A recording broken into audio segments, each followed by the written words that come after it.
welcome to Easier Habits Live, your favorite 8 a.m. business live stream. I'm Alec from Easier Habits. And I am Meg. I am a global communication coach.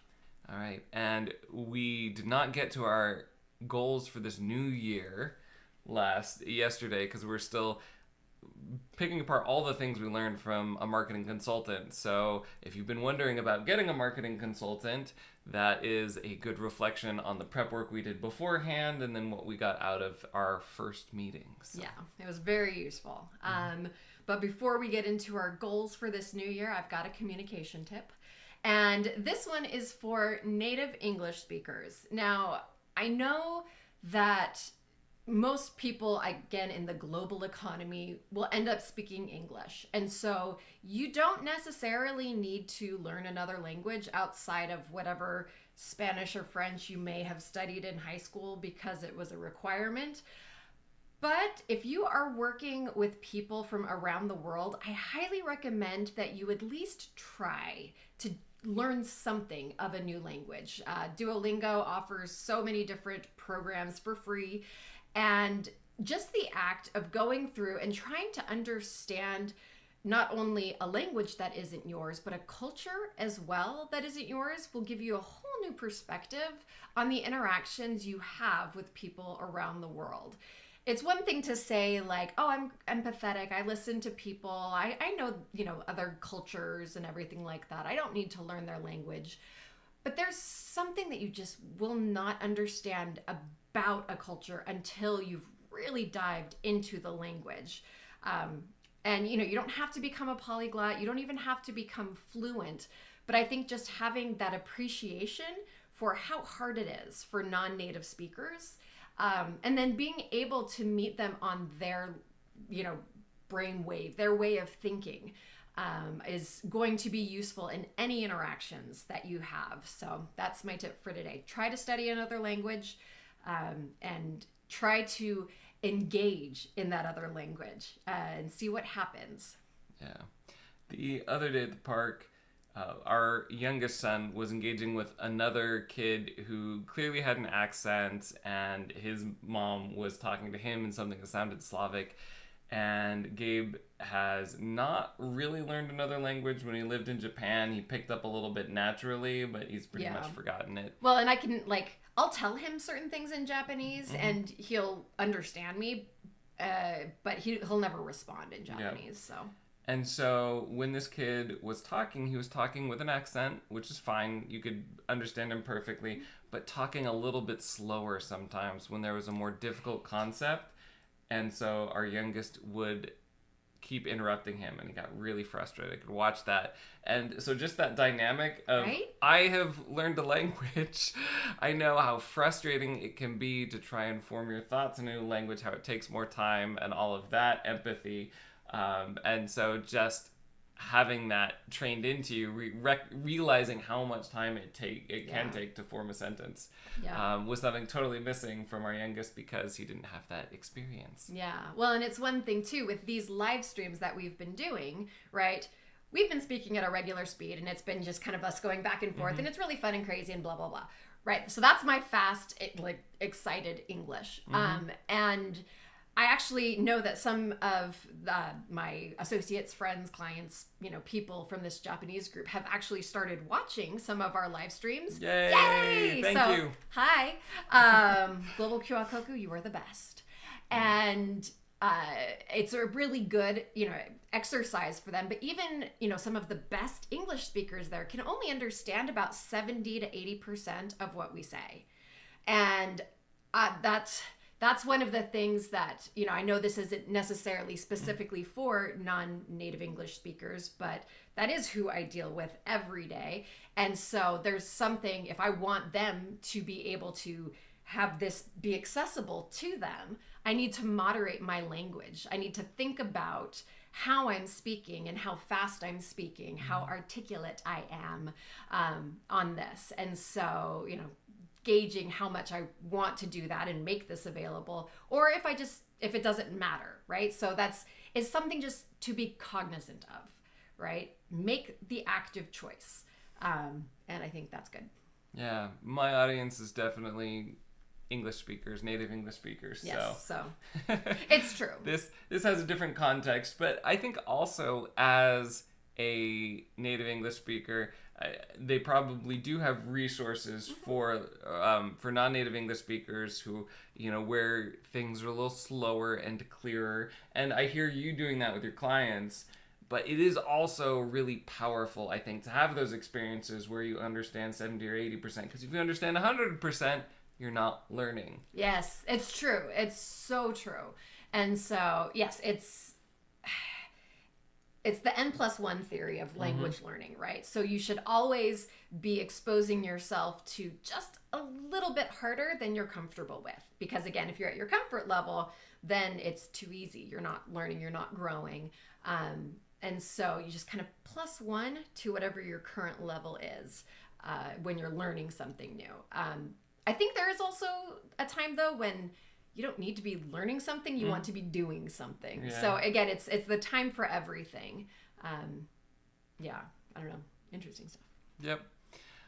All right, so for the New Year's, goals, coming up with goals. And I admit I am really good at figuring out what my priorities are day to day. I'm heavily driven by weekly goals that align with a long-term value. Yeah. Like the 3 to 6 months goals and the year goals specifically, I'm less focused at, I admit. Which is funny because I'm the opposite. Like, I'm really great at thinking up, in 3 to 6 months, I will have done this.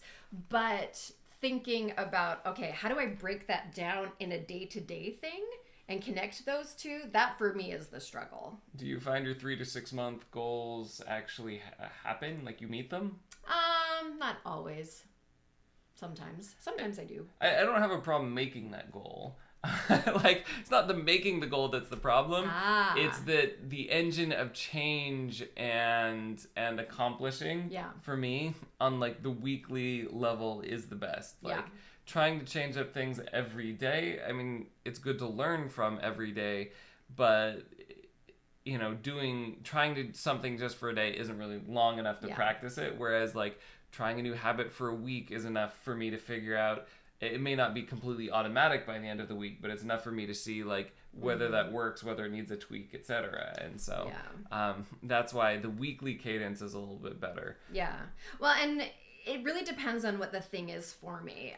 And I do find that the ones that I do achieve are ones that I find a way to have a daily action or something associated that will get me closer to that goal. So when I've made exercising goals or losing weight goals or healthy eating goals or things like that, if I can find, like an exercise class or a, meal plan or something like that to follow that I can do every day or multiple times a week, that helps keep me on track. Again, this year, starting in October, re-upping my scripture study and making sure I can do that every day as a means of just becoming more spiritually in tune. That for me, the scripture study every day became that thing that I could do in addition to, prayer and going to church and stuff like that. But yeah, specifically like with business, right? When I think of, I want to be making, X amount of money, I don't generally make those goals because I'm like, I can't guarantee that I'm going to make that. Like, what if I don't and I make the goal and then Yeah, I think for me, it's like the process goal. Like, switching from that goal, like how much do I make, to what kind of process should fairly reliably generate that. Yeah. And usually, like, it's not just a process that might be able to, but what's a process that's likely to. Those are two very different ones, and I think people and even myself in my experience shy away from that second one because that second one is clearly a lot more work. It's like, it's possible if I did this. That's where a lot of people I think set goals wrong. It's possible if I did this that I might be successful, and that's what they shoot for, rather than like, if I did this, it would be unreasonable for me not to not be able to make my goal. Yeah. And so even knowing what that is for me is sometimes difficult. Like, what is that level that would be unreasonable not to get me the level of, income or whatever that I want, or the number of clients or whatever, the types of clients. And I think part of that just comes from inexperience and working for myself, again, from having so many of my clients in the past being from referrals and things like that. I never had to learn how to do this marketing thing. And so figuring out what those things are now that will have the largest kind of return on my investment of time. Yeah. Well, and there is a Alex Hormozy, who is one of my go-to people for business, particularly around like marketing and offers, has simplified this in a way that I think is interesting and I'm still dissecting, which is do 100 primary actions every day. That's a lot. Well, and that's the thing is, so some of the examples he gives are 100 sales calls, right? Sounds if you're exhausting. doing sales, right? But then he also says spend $100 on advertising every day. Every day? We don't have that money right now. Well, not free. That's what we're working on, and actually we can talk about that. Yeah. So that one, like the spending $100 on it every day is interesting one because it's like that's easy to do. It's easy to spend $100 every day. But I think probably what works behind that is, again, if you're burning through that much cash in a new business and you don't have, if you're not used to spending that much revenue on marketing, probably that will drive a lot of daily behavior in terms of trying and tweaking new things, right? Fair enough. And so I don't know, probably spent around $100 on our various tests, but that was like over a few weeks. And whatnot, right? Yeah. And like, again, when I've never, ever, ever, ever, ever, ever, ever, ever spent money on marketing before this anyways. And because part of it's like, that investment of money before I have the return is, I don't know, and the whole money thing in general, my brain kind of like doesn't like so much. And so recognizing it as an investment in, myself, in my business that will produce returns.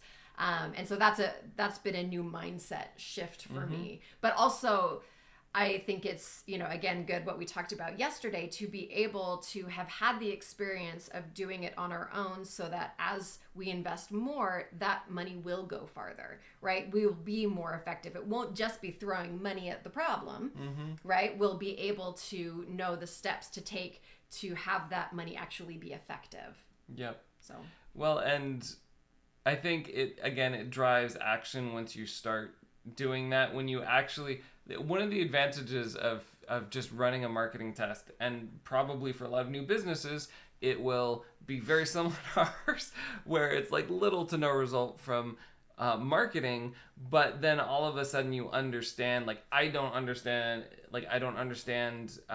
what kind of offer people jump at enough. I don't understand their language enough. I need these kinds of phrases, this kinds of copy, etc. And that changes then how you go about your business, doing your market research, engaging with clients, etc. Yeah. So I think it's a helpful exercise, but you don't strictly need marketing to fill up clients. Yeah. And ideally it is automating a client acquisition process that you have somewhat reliably. And so for you, it's, we're kind of now pursuing those things in parallel. We are going to step up our marketing game, but the value of that is going to dramatically be boosted by, again, your client research and acquisition process. Yeah, and I've learned so much over this last month of doing things that I really do feel like that I'm not going to just be like, okay, well, here, marketing, take my money and do stuff for me. I feel like I have more confidence in the marketing because I've done some of it myself and I know the process, and I have had some results, even from my little kind of meager tests. So it's like, oh, okay, I can do this. Yep. Yeah. So it's good to have that. So, kind of that said, that foundation laid, what are your goals for the year? My goals for the year. Okay.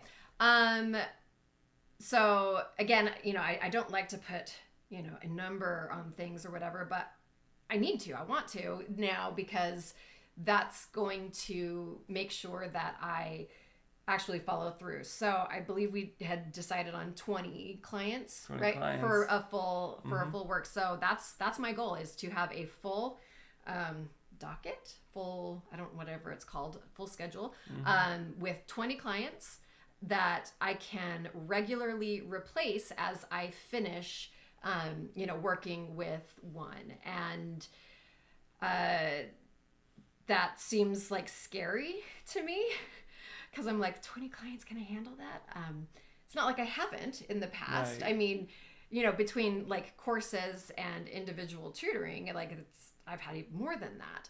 But I've never had 20 of this particular type of client that I'm going for. And you weren't primarily the person acquiring them, because that takes regular work as well, not just the clients. Exactly. And so, it's being able to get the marketing automated, those processes in place, so that I don't have to do all of the marketing every single day.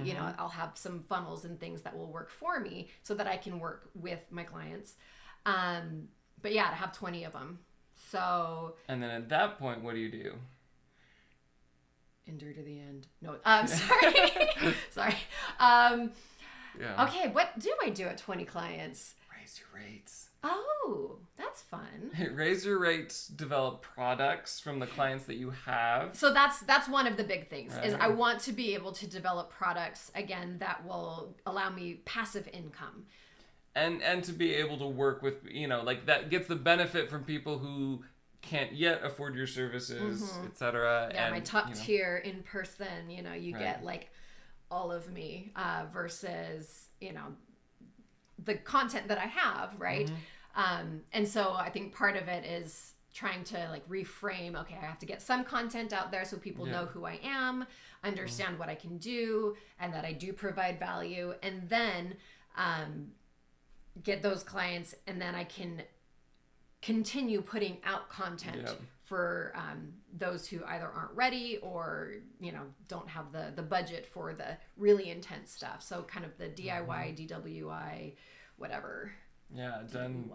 DFY. There do we it go. yourself, done with you, and done for you, right? The different levels of providing a service to someone. Yeah. So I've got a question for you. You have 20 clients, and you're focusing on Japan.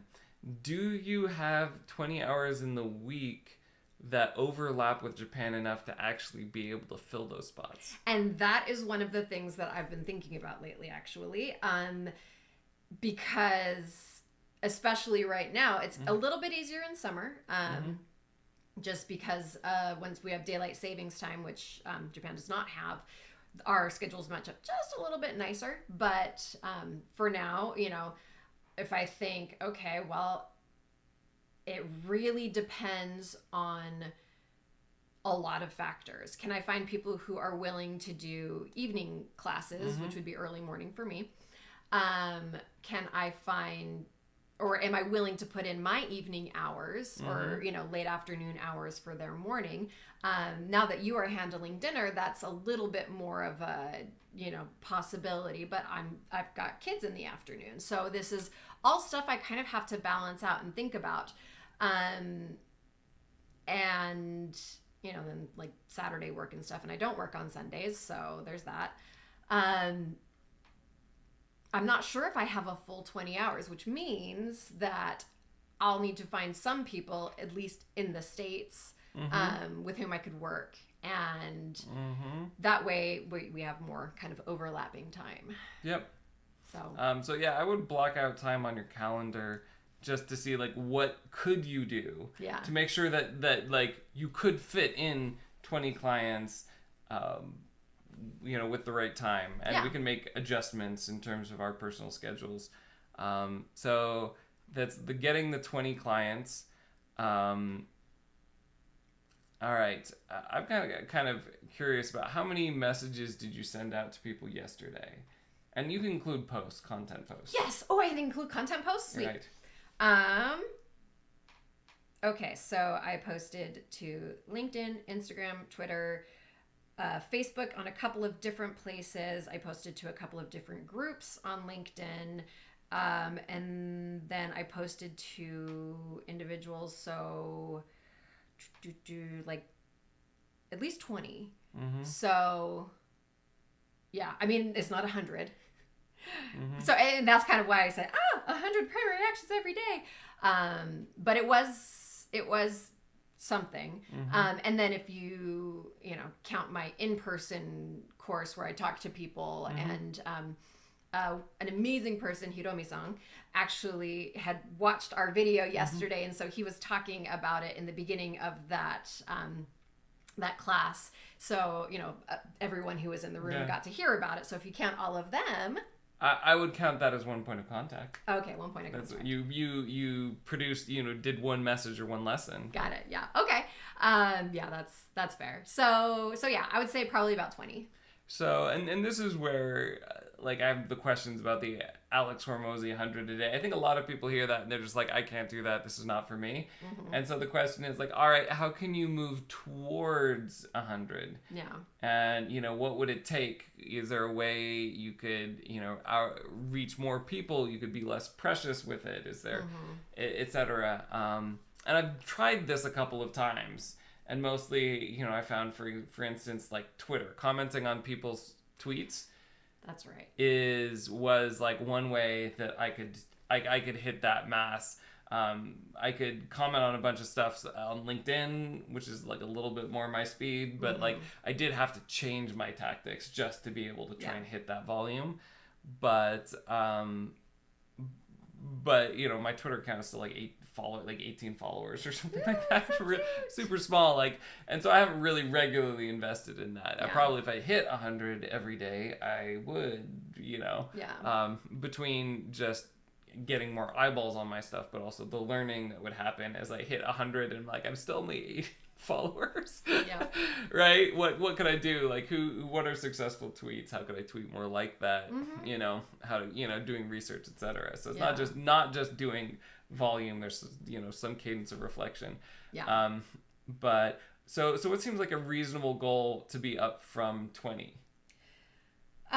Thinking about the changing tactics and commenting on other people's stuff. I want to be realistic, but also, optimistic, right? Yeah. Because our kids are back in school. Yeah. It's amazing. Yeah. So I know I'm going to have a little bit more time to focus and not be quite so distracted. But I also do have, a meeting today and a couple of, other things to get done. And so I want so yesterday I did 20 points of contact. Today I'm going to go for 50. So not quite the 100 yet. But the 20 to 50 is a big jump. It is a big jump. But especially knowing, like, if you count comments on other people's stuff, then I probably had 30 yesterday. So there you go. That seems super reasonable. Yeah. And a lot of times people notice, if you're early in on the comments, people notice those who comment on theirs rather than make a new post even more if there's a genuine contribution. Yeah. So that seems doable to me. Okay. So 50 we'll points try of that contact. 50 big box. Would it be reasonable to shoot for a goal of 100 daily contacts by the end of the year? Or at least have done it for a while? Maybe not every day. Yeah. I was going to say 100 contacts every day that have to be unique. And because if you look at my Instagram following, I've got, 500-600 followers, right? But if those don't count as unique points of contact or, right. Because you can't gauge reach. I don't know if Instagram, how many people saw this? I don't know. Maybe it does. I should look into that. Yeah. But I don't want to be bombarding the people that I know every day. That's scary to me. And that's part of it is I think the value in making a big consistent goal like this, and we'll see where 50 takes us, but make you think outside the box. All right, I can do so many posts. Maybe I can plan out my posts for the month or a week or get a regular content schedule down so that I can maximize the post, but still that's, only so many per day. That's, 3 to 5 on Instagram and, whatever, and a TikTok tip and, to a blog article, LinkedIn, linked to from LinkedIn Mm-hmm. or, you know, in other places, Facebook, etc. And like, Yeah. you know, you could plan that out, but like that's still only 10 of my contacts per day, right? Or something like that. Yeah. And so thinking like, all right, well, if I go to groups, how many new posts are there? Like how, if I wanted to comment on every single post that come into a group, like how many comments would that generate a day? Like even knowing that, right? Yeah. Of the groups well, that and might how be of long value. would that take me too? Right. Because I think, you know, again, there's certain points of contact will have more value than others. Right. Like, yes, at this point, I think commenting on everybody's stuff is definitely worth my time. As I start getting clients, I feel like it might be not be quite as worth my time. Well, and if you don't have to get 100 clients to start reliably getting, or 100 comments to get that, but like his point is like, if you consistently do the 100 primary actions a day, that's a point at which it becomes pretty unreasonable for you to be successful. It's not that you might be successful only making 10 a day, but like. Okay, so I think what I would like to try is to be doing 100 points of contact. I mean, honestly, within the next week or two. But to not have to do that many by the end of the year. Yep. That's great. That's a wonderful goal. I love that. Okay. Yeah. I think that's fantastic. Yes. So I guess, yeah, in the next week or two, and that's pretty quick to go from 20 to 30 to, you know, 3 times as much. So and that's also the commitment that I've been making, right? Is to really do what is necessary to have that unreasonable level of effort. And honestly, this is the stuff that I love. I love talking to people and reaching out to people. And so that doesn't scare me. It's, you know, maybe the asking, you know, for, hey, do you want to like be my client or whatever. Well, and that's why it's like you step it up. Exactly. You know, the first time you're just saying like, hey, what are you working on, and anything I can do to help you or whatever. Give them a free tip. And then the second one is the email list, and then the third one is the free session, not even the client. And if they make it to that free session, then you can. Yeah. And knowing that, you know, again, as I'm doing this, I'll be creating content or putting out content that I've already created that will be giving value to people in general. And so recognizing that that's all kind of part of it. So yeah, I think it's reasonable. All right.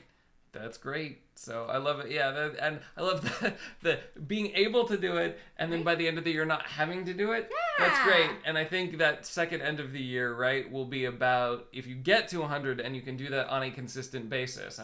I would say like probably not even like every day, but if you're hitting that number every week and at least 50, you're probably somewhere in the zone of highly probable success. Maybe, you know, it's hard to put a number on that, but what's going to shift is then, you know, taking the lessons from that in the second half of the year, you know, moving them into our marketing to automate it, etc. Exactly. Yeah. So that I don't have to spend so much time doing that. But also, you know, kind of what you've talked about overcorrecting it first in order to be able to do this. Yeah, I remember things. It's nice. It's really actually, so if any of you are new to this, like go back and watch some of our older videos if you want, because it's been really interesting just as I've learned this process, because I've worked for myself since 2018. And, you know, so that's like that's like 5 years. And I'm just now starting to get the hang of the business side of things, and it's amazing. And I feel so much more confident knowing these things and implementing them with the help of my coach. Yay! And you're all clean shaven today. Sorry. I'm clean shaven. I just had to document the Christmas beard yesterday. That was pretty impressive.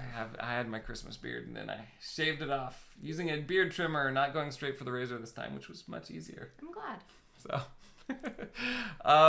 So, I think we can kind of wrap it up. I'll get into my goals a little bit with this business tip, which I wanted to follow up on yesterday's, which was setting a time to deal with your anxieties or negative thoughts. And so I talked about how I actually took Dr. K's advice from Healthy Gamer.